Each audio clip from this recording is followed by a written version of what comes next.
Hey Erica, good to meet you. How you doing? Good. How are you? It's great to meet you. I'm doing great. Um, why don't we get started with you introducing yourself and telling us what you do and where you're working? Sure. Yeah. Hi, my name is Erika Rodriguez. I work at Riot Games. I am a QA engineer too on VALORANT for the maps team. Yeah, I saw you do a lot of map stuff, and I see you do a lot of potentially stuff in Unreal. So I'm curious to ask you more about that later. But how did you get into the game industry, or even that first QA job? How did you end up getting that? Yeah, so that was like back in 2006. I started off as just like a game tester for Activision. So I was like going to college. I was just trying to find a summer job in between because I was paying for college myself. So I was like, let me find a fun job that I don't hate while I'm like waiting for school to start again.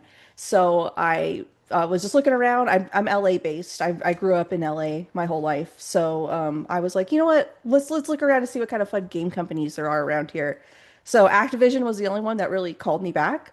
I applied to like 2K, Activision, Square Enix, and like I forget one other game company. I think it was Midway at the time. That's how old I am. But yeah, so like I went down to Activision, just did a quick interview, and they just seemed to needed people right away. So I just got started. And when I kind of once I did the training and I learned the ropes of like what we're looking for and what QA really was, like I kind of fell in love with it, and I didn't go back to college. So I just kind of kept doing this, and I figured, well, if I'm having fun and I'm doing this, like I might as well just keep with it. So. I ended up just kind of dropping out of college and just kind of chased my game career from there. What I saw you were going to school for culinary? Is that right? Yeah, yeah. So I went to school up in Santa Barbara City College, just because they had a culinary program and it was next to the beach.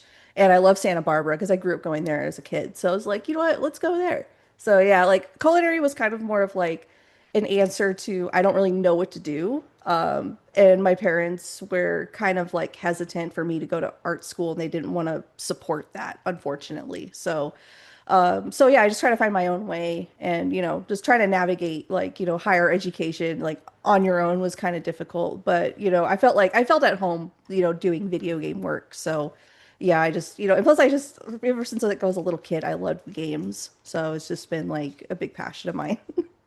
Yeah, I mean, it's same with me since I was like 4 years old on the original Nintendo, but like even Yeah. when I was going through the college years, like I didn't know, like I didn't even consider that as like a career option. Like I loved Yeah. playing games, but like I had never even considered like maybe getting into developing games. It was so new back then, as you know too. Like there was here in Chicago at DePaul, there was like a games program, but it was only like a year or two old.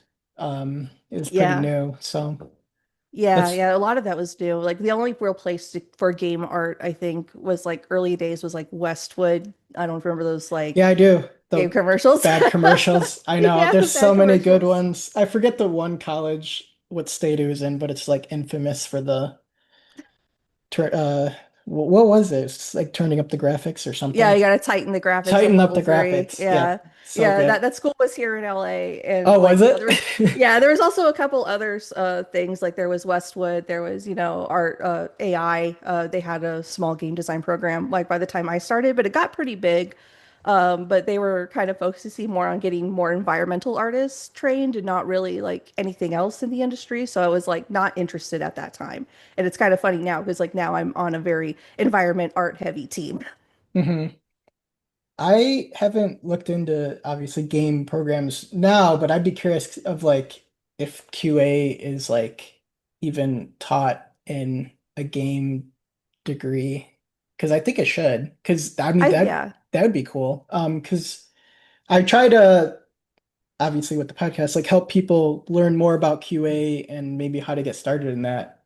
Um, I think it'd be worthwhile. When Yeah, you absolutely. first started that first game job, were there any like challenges you didn't expect that you had to figure out, like how to Yeah, overcome them? yeah, a lot of it was just kind of like there was just a lot of just a lot of different changes. Like coming from college and then going into the Wild West that was games in the early 2000s, it was just kind of a big adjustment, I think, for me mentally to not be in like a very like it's like yeah, we had to be disciplined and like, look for things, but I was used to more of like an academic feel like, environment. So it was just very difficult for me. Like I know it's not really like a knowledge-based thing, but like I felt like that was kind of big for me because I was very anxious. I was just afraid of, being unprofessional. And like we should be professional in our jobs, but back then, it was a little bit more fun. It was a little bit more, it felt more college-like, and I was just trying to loosen up and just kind of like connect with my coworkers and then like just kind of learn people, like get to know people with different backgrounds. But like definitely for like technical skill stuff. It was more of like learning more about how console development worked. Like and like back then it was also we had builds. So it's just like we had the physical builds. That was pretty hard for me. That was, that's not really applicable now. But yeah, I just think it was more of like just learning all the different types of like things you need for console testing. Especially if you work at a place that is very focused on console, like Activision was, or and kind of still is. It's good to know stuff like that, and especially learning the requirements like off the bat. Just because it's like even if you don't do requirement testing, I just feel like it's good to know that because it can kind of help like build your functional testing like plan in your test cases. Totally. And I mean, the experience I got with all the functionality or the compliance testing for consoles was just like on the job. We just happened to be releasing a game for these consoles, so I got to learn. Is there any like outside facing, can somebody like look up like compliance checks for these? So yeah, like I know Microsoft now has them to be a little bit more available with You just can, with how okay. they've been supporting development. I don't really think so for Sony. Nintendo, I think might have some just because that they do, with the Switch and everything, they've been supporting a lot of independent studios. But I know if you Google them, you can at least find some form of it, like for any console. Like I'm pretty sure like there's maybe some older versions running around out there that are just like free. But even though like even if they're old, I still think they're good to look at. Just because most of the updates that they've been doing over the last few years with console requirements it seems to me more like, just from my observations, it seems like it's more like network based, adding accessibility stuff, which is still important. And then also just kind of like just updated, console features that are just like exclusive to that console. So like the home button or, the share button or whatever. So like it's for the most part mostly the same for like basic things like, refresh rates and like red flashing of stuff and everything and title safe. It's all pretty much the same, but it's yeah, it's still I think it's still good to know to form functional test cases for sure. Yeah, if people are interested to check that out. Mhm. When I was looking on your LinkedIn, I saw that you're mostly have a QA background and you're currently in QA, but I saw you did a little bit of design work. I think it was Yeah. at Blizzard. Mhm. How did that come about? And were you considering like a design path change or you just were like, Yeah, I was at the time. At Blizzard at the time when I was there, they had this program called like temporary assignments. So if there was like a project that needed a special, like some extra help in a certain discipline, like art or design, or, I think they even had like production ones, where they'll bring someone else from another team or another discipline and be like, okay, like, can you just fill this and kind of just do, like the little bit of grunt work that no one really has time to do. And probably not just grunt work, but it's also just like a good opportunity to like have other people who were interested in those fields to take a look at it. I wanted to do design at the time because I was working with a really good team at Blizzard. I was working with the World of Warcraft team, and I was specifically looking at like the items team, and they handled like yeah, obviously making items, making weapons, equipment for the game. Also, just kind of like handling like loot drops and more of like very system design type stuff and also like professions. So like I kind of fell in love with doing that and just kind of working with that team. And when the opportunity came up, I just applied and I got a little bit of on the job training with like how to use the editor and like kind of like design principles. But at the time at Blizzard, it was very difficult to get those positions in the first place because they're very popular. And like some of them can turn into like job opportunities, but mine did not, unfortunately. And it was kind of like there was a lot of difficulty. I was trying to like, learn and everything. I just felt like I wasn't getting support from the people I was trying to like run my design ideas by as much as I really wanted. And I was just kind of like left alone, which honestly wasn't helpful for me. I suffer from anxiety, so being left alone and not given instructions and not given anything to do, that was like, this is, like beyond like just fill out this spreadsheet and import the numbers. It got a little difficult to like really try to like find a good footing in my career path there. So like it kind of didn't really, like at Blizzard, like we've all seen the news and everything. It was a kind of a difficult time for me during that time. So like I think at that point I was more focused on just like making sure that I was, trying to keep my job and then also try to find another like career somewhere else at the time. But once I got to Riot, which is where I'm at now, I kind of wanted to pursue that, but the opportunities um they were there, but unfortunately because of like how my position was on Legends of Runeterra, which is the game I got hired for, and Valorant, my needs have definitely been needed, or like my skills have definitely been needed in the QA space. And I'm seeing, I think it's just, I feel like at some point, like I'm starting to like use my knowledge and kind of find my footing and like secure place in QA right now, where it's, or I have, where it's like, I'm using my knowledge, I'm using my past experience to like use that, and I'm feel more fulfilled in that sense. So like I'm just sticking with QA for now, but I do creative projects on the side. I paint and like I try to like I'm trying to like build a little RPG story on my own to eventually make into a game, but it's right now it's kind of sitting more as like a hobby and not like a full-on career pursuit at the moment. Yeah, I mean, I love fellow QA people who love what they're doing in QA, because I think it can be a fulfilling discipline, and there's a lot you can Yeah. do and learn. What do you like most about it in QA? For What, me, yeah. for me, I really like just kind of working with different disciplines, especially working with I really like working with like art heavy teams. So working on my team now has been very fulfilling for me by being able to work with, artists more closely. I kind of fill a good gap in knowledge for like technical things to kind of bridge knowledge between the artist and production, or artist and designers, or designers, vice versa.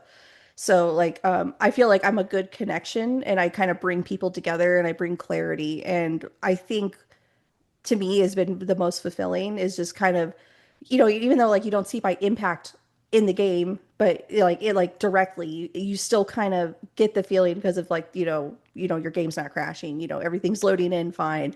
So it's like I have this influence over the game in general, like not in a bad way, but it's just like to like direct it towards like to it to be like top quality, bug free, trying to keep it fun, get people in and out of their game seamlessly. So it's like kind of having that overall like quality, like direction is kind of like something that I really kind of realized and uh kind of realized like how much of a bigger impact that is on a game compared to like, oh, I made this tree. And not saying that's not important, it totally is.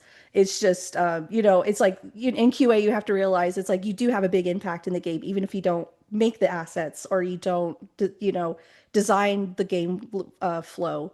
But it's just like you are, it's like people still think about, subconsciously, it's like, oh wow, this hasn't crashed. This isn't, this is working fine. I'm not being interrupted. Like there's none of that, like, jarring, like, oh, there's a crash. Now I have to restart my game type thing.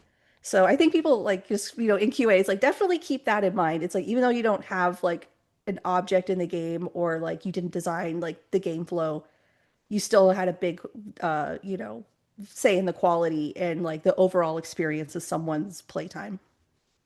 Yeah, definitely. I think that's important. That's my favorite thing too, is interacting with all the the disciplines and getting to enforce the quality and encouraging other people outside of QA to like take on that discipline of trying to push that quality.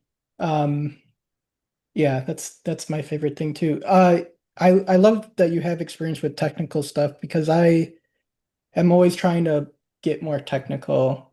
Um, like right now we use Unity, and I'm pretty new to Unity. I've mostly used Unreal. So I've been trying to get more hands-on experience like in the editor and stuff like that on the job. I saw you like on LinkedIn you put like you do white box testing or you did. In Unreal, what do you mean by that? And like what did you do like in a general level?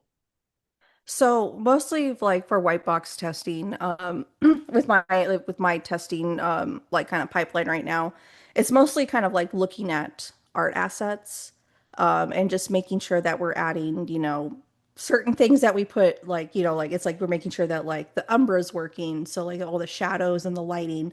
Also just making sure that like we you have like a layer of black in between like, different things so people can't just like sneak like somehow look through a wall or a level. Obviously we do like collision checks and stuff, but it's just more of like for me like I use Unreal as more of like I'm using more like the visual tools to like see the, like the collision volumes or the like like the Z pre-pass or things like that. So it's just I'm just trying to make sure this like I can visually see like those like blocking volumes because when you're in the game, you can't see them. It's kind of hard. So if someone finds like a sliver through like the two blocking volumes, you want to make sure that you can see exactly where it's at so we can like move the volumes correctly. And then yeah, I just kind of look at blueprints as well. Just like on my team, we don't really deal with a lot of blueprints. But there's some times where I had to dig in to see it's like why is it interacting weird with like this door, or why is it acting weird when a user uses like this one interactable. Just like that kind of helps like with the visual web. I did do some white box testing in Unity as well for like Legends of Runeterra. That was kind of more difficult back then with that older version of Unity. So like back then it was more of like looking at like the layer order for like cards and like making sure that like the entry for like certain rewards were there, and then like just like kind of like the triggering stuff was there for like I worked on the Path of Champions, which is kind of like a big board and you move around. So stuff like that. It was just more of like a way for me to visually see things better. We still kind of do that. We still do that now on Valorant, and we had like that big upgrade for Unreal 5. So like it's like we had to re-download it, and we've done a lot of testing on it. So I kind of helped with that in a little bit, but my most of my team had a bigger part in what they did. But yeah, it's just for me, it's helpful for like just visualizing where things are. Also, we're starting to run more automated testing in Unreal, like that kind of works more around like, and it's not like we're taking, like where we're just like we're like, oh, we press a button and it does our job for us. It's more of like product or just like performance, because Unreal has really good performance gathering tools that we weren't using before. So it's just like we just want to utilize those tools to be able to make sure that like our maps are not like gonna crash on you because there's a crazy memory leak, or it's not going to take up your entire GPU to like to render a background or a wall or something. So we definitely been trying to like utilize Unreal and other tools like that to kind of visualize and see and point out more deeper issues like performance, so we don't have to worry about like getting those reports later, because the earlier we can get those bugs out, the better the game will be. That's awesome you do all that. Did you like kind of like dig into all that yourself, or was it already an established process, like investigating like these different assets and everything? Or is that something you just were curious about and kind of pursued it on your own? It was something that we kind of did as a team.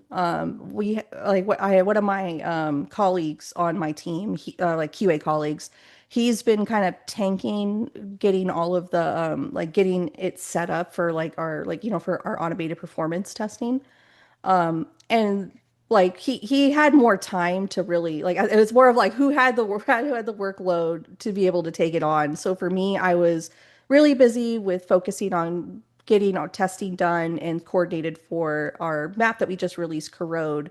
But my colleague Alan has he had a little bit more bandwidth and more technical knowledge to kind of tackle getting the performance tools like set up so we could use it better and also just testing the tool itself to make sure because it was built like we built our own in-house through another great QA colleague of mine named Zach in Singapore. He kind of set us up with that. So like while they're focusing that, I'm just more like kind of like project oriented and just working more on like just correct like working with my testing team across the world.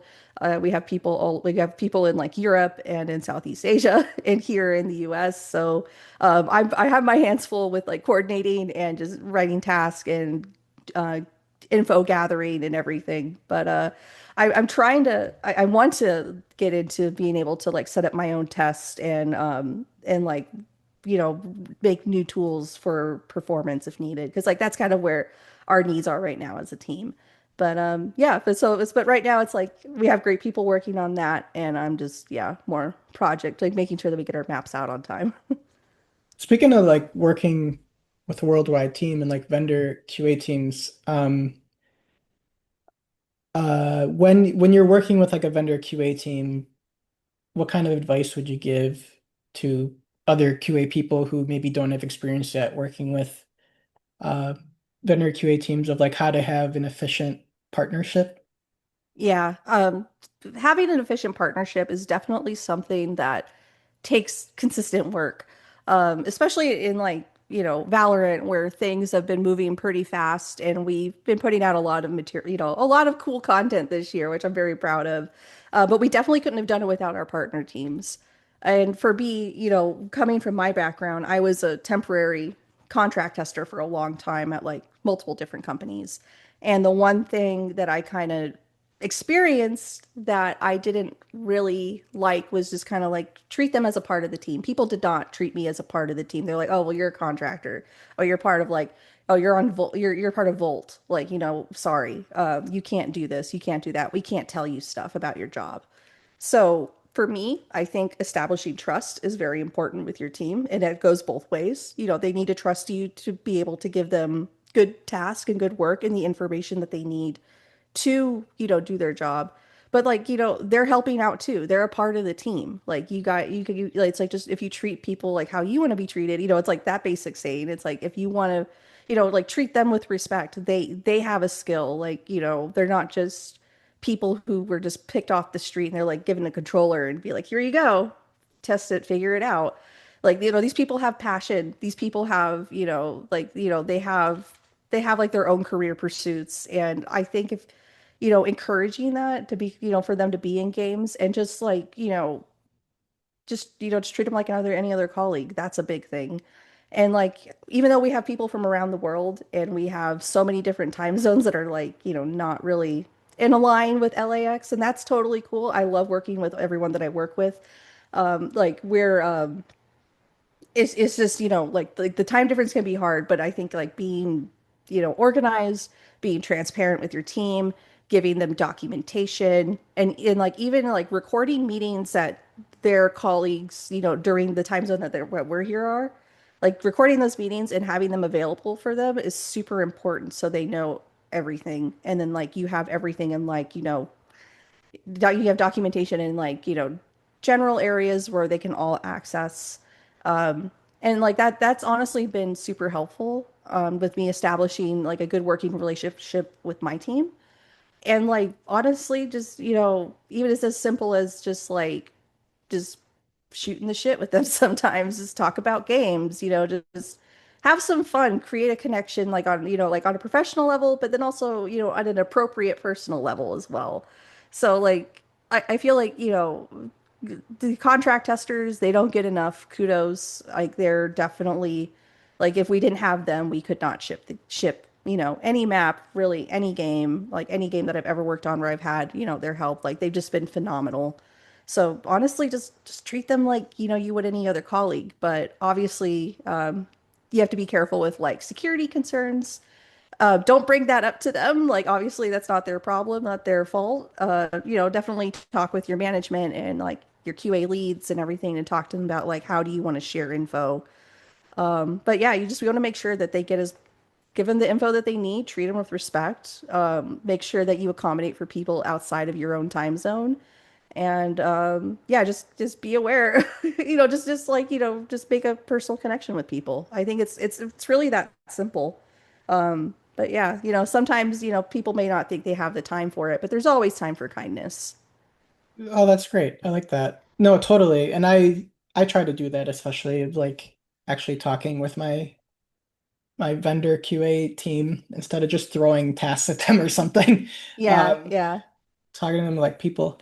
And they're great. I can't like we wouldn't be able to do anything without our we use Amber yeah. a lot. So our Amber QA That's team good. is vital. So Nice. Yeah. Yeah. And the thing is too, like it's like I advocate for them like in our own like with our producers and with our own internal QA. And the thing is it's like I have to say that my team has been super great about listening to that and making sure that they and also kind of including them when we can in like in like info sharing or with like because we have them in like so many different meetings, like they're in our triage meeting, we have retros with them. We just constantly try to keep up communication, but like production and our artists and our game designers understand like the importance of our QA vendors, and like they're super appreciative of like everything that they do and all the crazy bugs they find, because like some of the bugs they find, you know some of them are crazy. Like they're very talented. So I'm very happy with them. the crazy QA bugs that Yeah. yeah, those are so fun. Man, in the past, it was a while ago. I don't remember what game it was, but like we compiled like a short video of like we would of all the bugs that we had, we just had them, saved. And we just Yeah. someone on the team compiled a video of like all the funny bugs. It was great. That's Um, amazing. yeah. Um, shifting topics, I guess, to like a newcomer a little bit. If somebody was interested in joining games, or QA, um, without any experience, what kind of advice would you give them to somebody trying to get in 2025? Yeah, that's because it's pretty tough, especially with how things Yeah, are right lately I now. know it's Yeah. like tougher than ever. I feel so bad for Yeah, everybody. I definitely I would say like right now trying to get into QA, I think with any game industry position right now, it's pretty tough. And I would say over the years getting into QA, there's definitely been a higher and higher bar for like newcomers. I've seen it where they wanted like, some places want analysts that already have like ISTQB certification before they come in, or they want some sort of like computer science background or degree. And like for starting out, and like it's like, if you're like me, who didn't have a chance to finish college, and you kind of needed to work full time to survive, and making something like that out of a career, it can be tough. It does take a lot of personal like a lot of personal motivation to really want to learn. So like I would say like if you're not in there yet, definitely take a look at ISTQB. Even if you can't afford to take the test, like the syllabus is free. They have mock test and practice tests. You can always practice those if you do want to pursue taking a test. I know it can be kind of expensive for some people, so it would definitely be fine, just to learn the basic methodologies and terminology that we use, because a lot of, bigger QA company or not QA companies, but like video game companies, we're starting to look for certifications.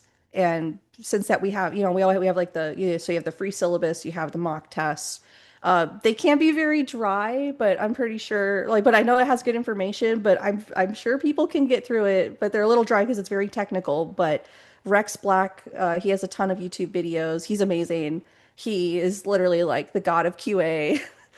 He right now I think he works at Epic Games right now, but like he's always been like he's like he was like one of the first people that I know that Blizzard talked to when we started working more with ISTQB stuff. So Oh, that is very interesting. important. Yeah, that Might is have to very, find him very and see if he important. wants to come on here. Great. He's, you know, you should get him. He's amazing. Him and Chelsea. I don't know if you know Chelsea Adams.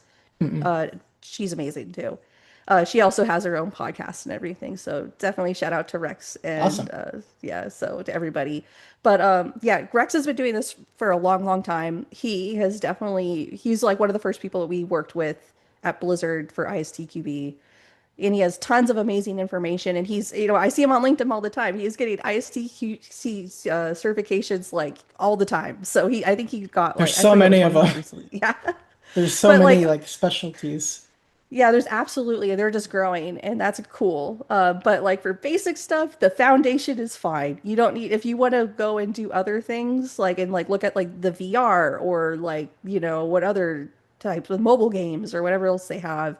They even have like security. They have stuff that's not related to games because like ISTQB started as more of like for software in general. So like you have people who are just like QA for insurance software or banking or something like or like a web, you know, commerce or something. But yeah, like having this focus on games specifically and looking at those modules, I think would be incredibly helpful because even if you can't get the certification, being able to speak on like methodology and procedures and like types of testing can go a long way in interviews. I would also suggest like if you do want to get to game QA and you don't have the time to do all of that as well, while you're playing your games, write down any bugs you might see. Write down, you know, reproduction steps. Write down anything that like might pertain to why you think might be happening, or why this bug might be happening. And then bringing that up in interviews, like have a little body of work, like with logs to be like, hey, you know, when I play, you know, Baldur's Gate 3, I noticed this, and this is how I reproduced it, and this is what I think is happening. Like showing that you can like break a problem down like that, super good. So yeah, Yeah, lots of critical thinking skills. I agree. Yeah, it's the bar is so much higher now than it used to be. I remember back in the day, requirement for entry level was just like high school diploma. And Hmm. like that was it. Um Yeah. so yeah, the more you can learn and put on your resume, the better. Yeah, like coming with like a sample uh bug report or like I always like to say like a sample like test plan. Like you said, Hmm. like pick a game and like pick a part of the game and like come up with a test plan of like if I was in charge of Yeah. testing this, how would I test it? And like make test like if someone brought that in an entry level QA interview, I'd be like, whoa, this is like really impressive. Yeah, I'd Um be very impressed. yeah, so there's definitely stuff you could do. Yeah, the ISTQB stuff is expensive. Luckily, I got it for free when I was doing like the mentoring I did at this online school, but it was Nice. like $200+ for each one. So I don't know if they Yeah. ever go on sale or anything, but probably not. But Nah, I don't think so. Yeah, and it's like for me, like same with here, like I was fortunate enough to get my tests paid for through Blizzard. Because that's like cool. I was like one of the first pilot classes to go through ISTQB like back in like 2013. I think Yeah. maybe yeah, like 2013 around that time. But yeah, it's been insanely valuable. It doesn't expire. Once you have it, you have it. But if you want to get other modules, yeah, you're gonna have to take the tests, learn the material. They're very tough. Like the tests are designed to be tricky, so you really have to like study and pay attention. I know I only passed mine with like a 70, so Yeah, but a pass is a pass with the highest TQB. I think what did I like took a sample test without looking at any of the syllabus and I like Hmm. didn't pass, but I was close. I'm like, oh geez. I'm Yeah. like 11 years of QA experience. How did I not pass this? And then Yeah. like I went through the syllabus and like then I like passed the other sample ones and I obviously passed the actual exam. But yeah, it's just like any other standardized test it could be if Yeah. yeah. regardless of experience level, if you're talking to someone who has like 12 years of QA game or non-game experience, what do you think are some essential skills that people have to try to sharpen or develop? So definitely I would say like I focus more on like kind of like, more of like people building skill or like like just people skills. Just because like in my experience, I kind of feel like I've had experiences where, communication wasn't great and learning communication skills is very very very important in the game industry in general because you need to be able to talk to, you know, everyone from all over the place in QA. Like I have to talk with sound designers, engineers, production, game designers, esports, marketing. Like I have to touch a lot of different parts, like behind the scenes. I would say definitely kind of learn a little bit about just, just like learning how to context switch between like a creative and a methodical like discipline is huge.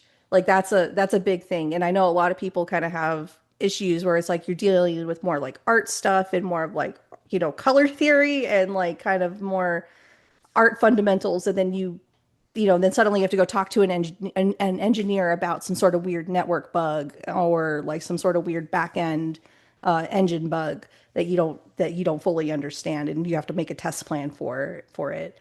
I would say definitely learn things on your own. Ask questions as much as you can. I know some people, might have problems with asking questions because they don't want to feel dumb. And honestly, I totally understand that. Like at Riot, I felt like I came in with no experience because the way that we worked was so different compared to Blizzard, and there was, we had a lot more communication, and I had a lot more involvement in like helping engineering and art at the same time. So like definitely learning the basics of like, what your team deals with, I think on a daily basis is good. Keeping an open mind, definitely keep an open mind for learning. Because like, yeah, I've learned so much at Riot. Like I could tell you it's just been like night and day from like coming from Blizzard. Like it's like a lot of the stuff that I learned at Blizzard was mostly kind of like experience based and more of like me just, given data and it's like figure it out. Here's a test plan. Here you go. Like, learn how to we have to figure out how to test this and make test cases. And, from there it was, I felt like I couldn't really ask for help or talk to people, but honestly, be able to be humble enough to be like, listen, I don't understand this.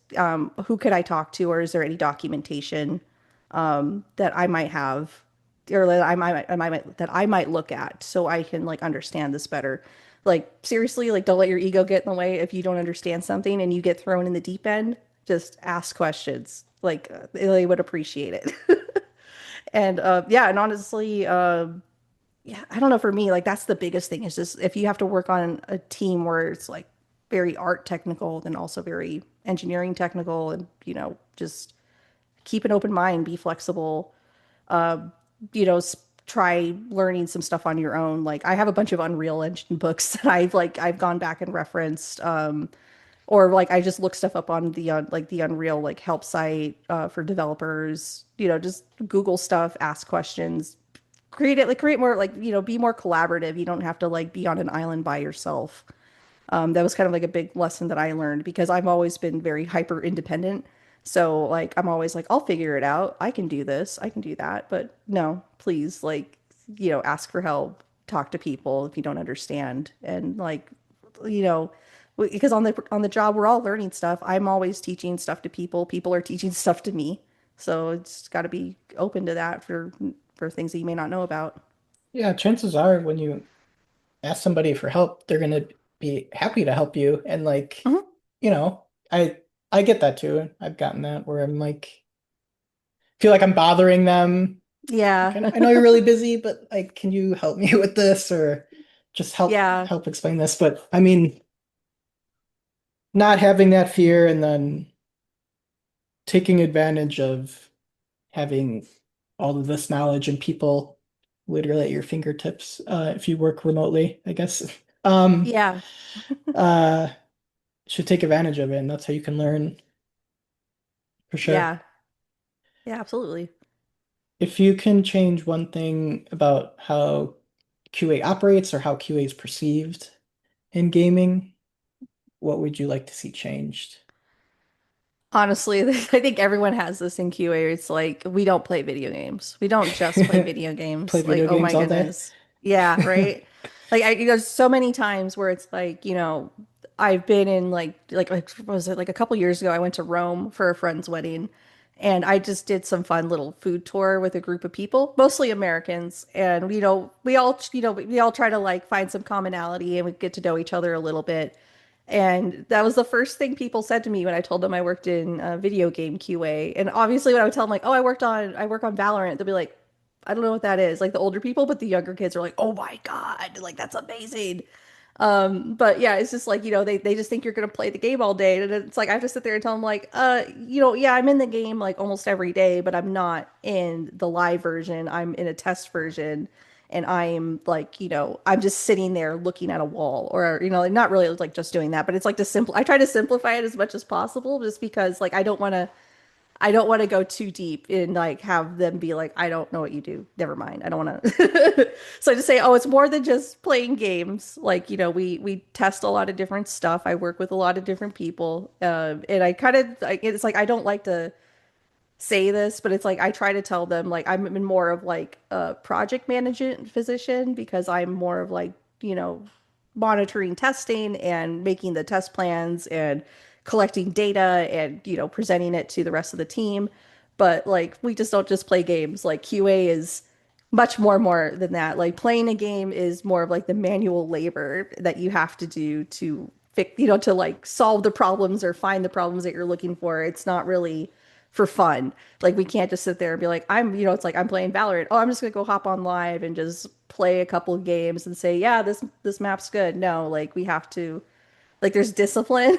There's like questions that we have to answer. We have a method, we have our, it's a whole profession now. So I would love for people to stop thinking that we just I think sit it's there just and because it's play so games. obscure. Like it's not Yeah, it's very people. obscure.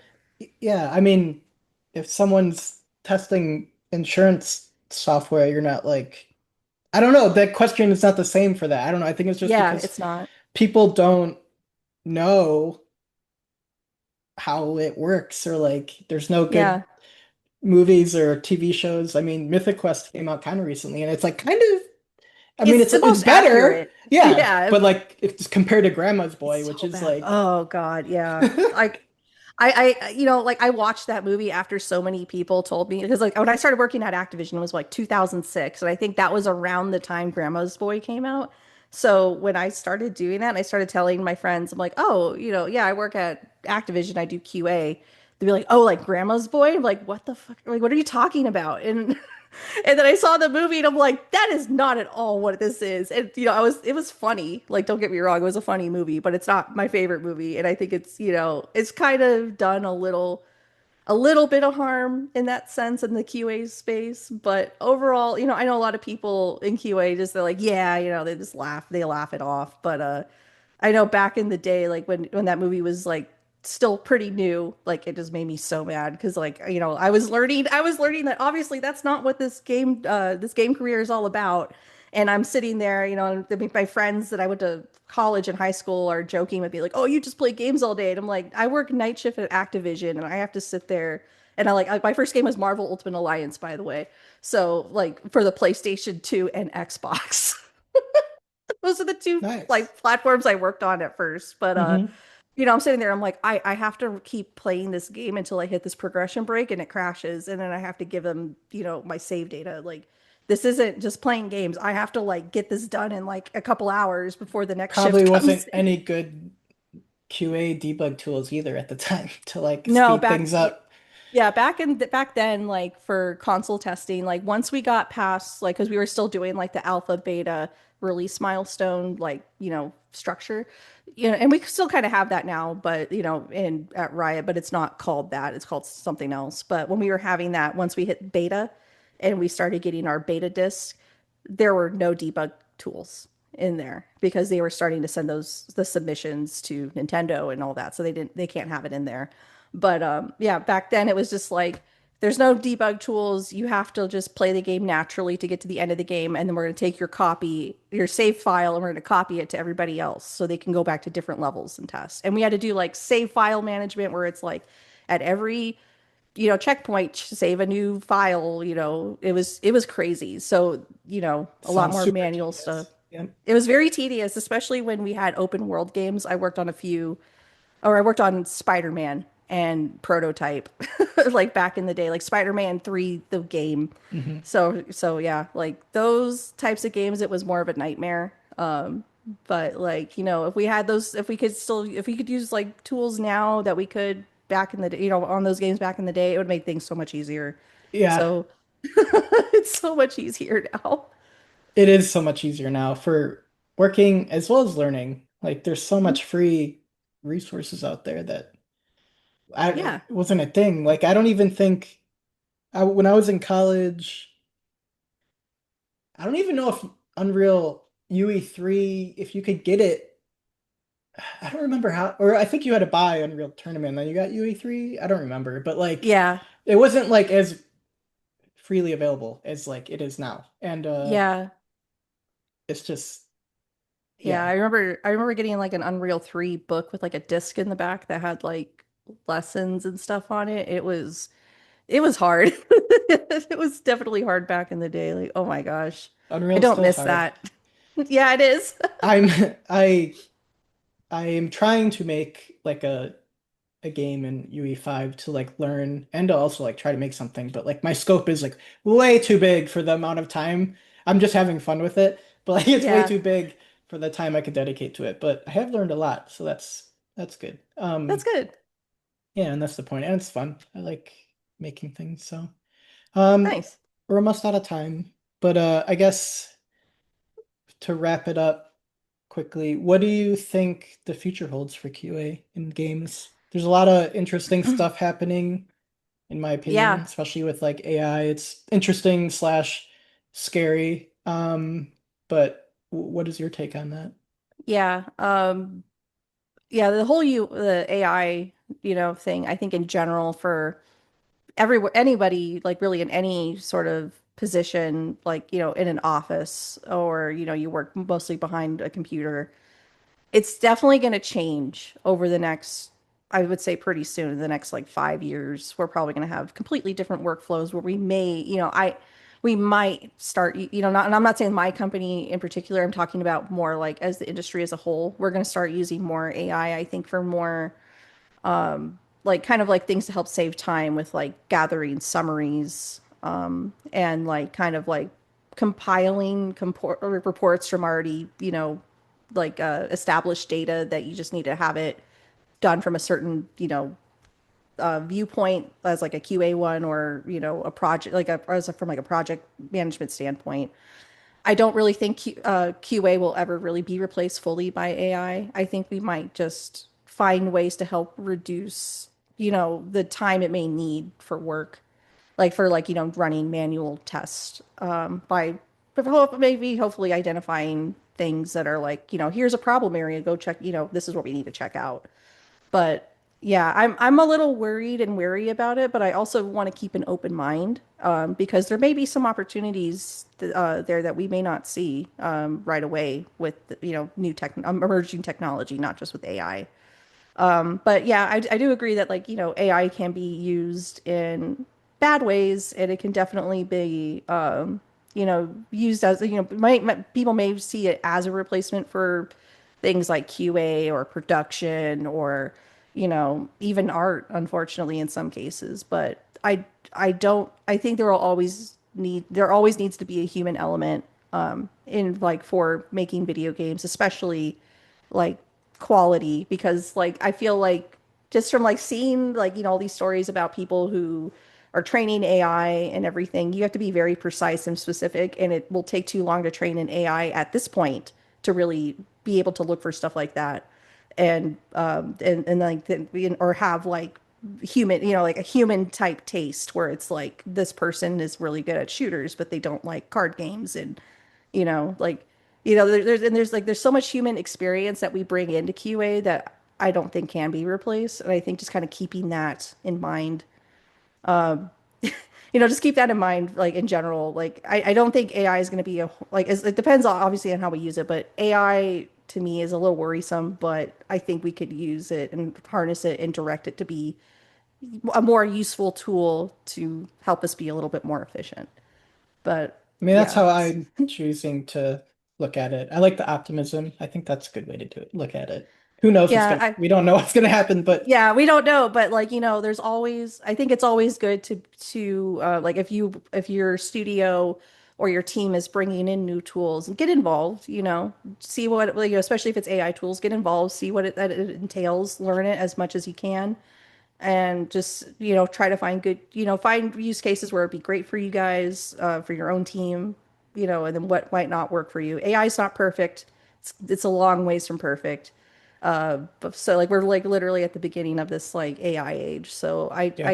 i I hope that companies and individual studio heads understand that this is not like, the ultimate tool for game development for any discipline, but it can help us make better decisions, help us, see patterns like and recognize patterns faster, like with like gameplay, or like trends. But like, yeah, yeah, I know some people may not be as optimistic, but I think being adaptive in this day and age, I think is very important. You have to be. How Hmm. quickly it changes. Yeah. Cool. Well, it's great. Really great meeting with you and talking with you. I guess to Yeah. end things, what kind of, if you're playing any video games right now, what are you playing or enjoying right now? I've been playing some. I've been kind of hopping off and on of like Dune Awakening. Right now it's kind of a little slow. I'm pretty high level on two characters, so I'm just kind of like, like whatever. So I've been kind of bouncing around between like Dune, Stardew Valley, two completely different games.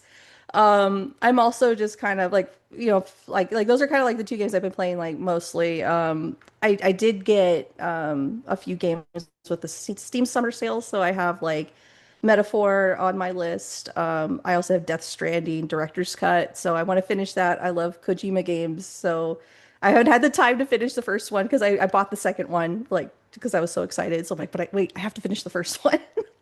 So Nice. every once in a while, but right now I'm more into collecting Pokemon and Magic cards. So Oh, like physical? yeah, yeah. I actually I collected I got some like good I got the Final Fantasy Magic the Gathering set and I got some like really Oh, good they did a Surge Final foils. Fantasy collab? Oh my gosh, Interesting. it's so awesome. I love it. But I got some like here I got one card right here. Oh, it's not showing up. It's like Aerith. Oh, So interesting. I have like an Aerith Hollow, but I got some really good ones. So I actually got them sent in to get graded. So I'm Who'd you super use to get excited. graded? I'm sorry. Which company did you use? I use PSA. Yeah, it's a standard. Yeah, I didn't know they did that collab. I know they did like Lord of the Rings, and I remember buying some packs of that. yeah. They have like I know they had like that one ring card. I know, Yeah, crazy. it sold for over $2 million. It's crazy. Yeah, Does like yeah, it's crazy. But like Post for the Malone Final bought Fantasy, it or something, or he bought it off yeah, somebody else? Yeah, yeah, he bought it off the guy who pulled it. yeah. I mean, that's so Yeah. crazy. It's so crazy. Yeah, like I know with the Final Fantasy set, their big thing is that they have golden chocobo cards and there's only 77 of them in the world. I So, mean, that's not a lot. So no, no. So, I didn't get one, but I got a couple other rare cards that like the are the ones that I got graded. So, I'm excited to see them come back. They should come back in a couple weeks. So, cool. It is exciting. yeah. I never got into Magic, physically or digitally.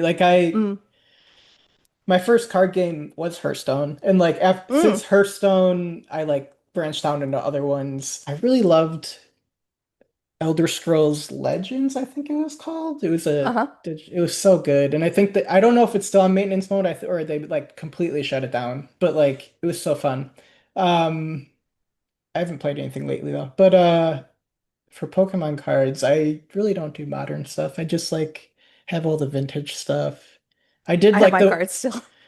I wish I had mine. I gave them away to my cousin like when I was entering high Oh school. I'm no. like, I don't need these anymore. And then like I'm like, I regret that so much because he doesn't have them anymore. So like, but Oh I like man. bought some online and like I have like a binder full of like vintage stuff. But maybe Nice. one day I'll complete like the base set and all that. But Oh man, so expensive. Like one Gen 1 booster pack is going for like $500. It's I crazy. have I Oh my have gosh, really? all the arts. Like I have the base set, Fossil Jungle, like all the arts and sealed, and I have those Nice. graded. But I did that. I bought the packs like this was 2013 or Mhm. something. And like I bought like a base set pack for like it was maybe like 30 or $40 each.